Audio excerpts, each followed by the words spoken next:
Chris here. I wanted to quickly address this idea of what do I do with a stimulus payment? Let's say I got a stimulus check of, I don't know, let's call it $5,000.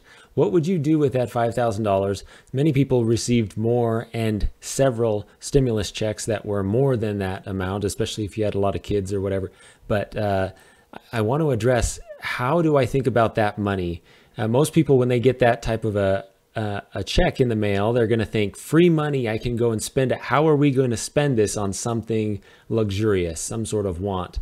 I want to make a distinction between wants versus needs, and understanding where you are in your financial journey to make sure you understand how that should affect your decision making on what to do with something like a stimulus check. So first off, understanding where you are at in your financial journey. If you have high interest credit card debt, or if you don't have your emergency fund built, those are a priority for you no matter what your situation is, okay? So address that first. But then once you understand, okay, I've got emergency fund, 6 months of an emergency fund, I've taken care of high interest credit card debt, now what do I do? Then you have other options, because you could look at low interest debt, car loan, or paying down your mortgage.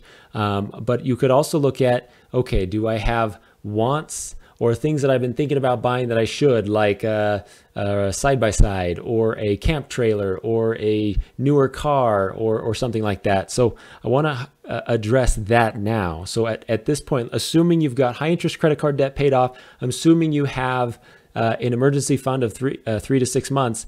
What do you do now? And this is how I would approach it. First off, I want to make sure that you understand the difference between a depreciating and appreciating asset. You've got this Mustang here. You could upgrade your car, right? You could go and get something nicer. Do you need something nicer, or do you really just want something nicer? And the other thing to distinguish here is the thing that you want something that will appreciate in value over time or depreciate in value over time? That value goes down. And the Mustang is going to be the sexy approach, right? You're going to want to have something like this that you could upgrade to, and it's this luxury.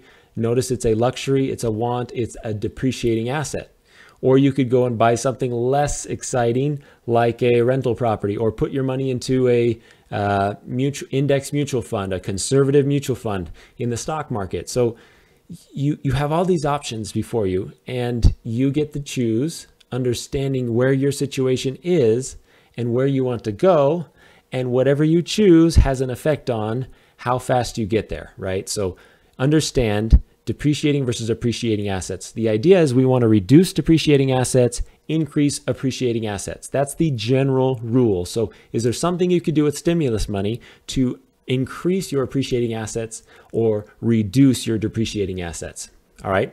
Then the next thing is understanding good debt versus bad debt. So number one, I mentioned high interest credit card debt, high interest debt of any kind, okay? If you have high interest debt, and in my opinion, high interest debt is going to be anything above 5%. If you have any debt that is above 5% interest rate, then that would be considered, to me, bad debt. Now, that's just my opinion, but just hear me out here.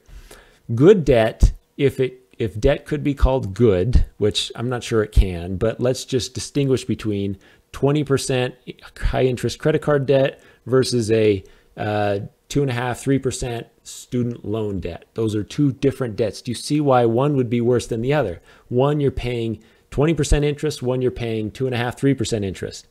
That interest payment is your being a servant to that lender. So the higher the interest, the more of a servant you are to that lender. So you want to reduce your debts as much as possible, reduce how much you have to serve that lender. You have to go to work to earn enough money to pay that debt, to service that debt. And that interest payment, remember, that's not principal payment. That is money that goes to the lender that the lender takes as profit. So reduce as much of your debt as possible, reduce the bad debt first, and then address the good debt and address where you want to go from there, whether you want to take the stimulus money and put it into a savings account, put it into a conservative index mutual fund, put it into other appreciating assets. So hopefully that's helpful for you in understanding where you should go with stimulus money or anything like that where you receive inheritance or something like that.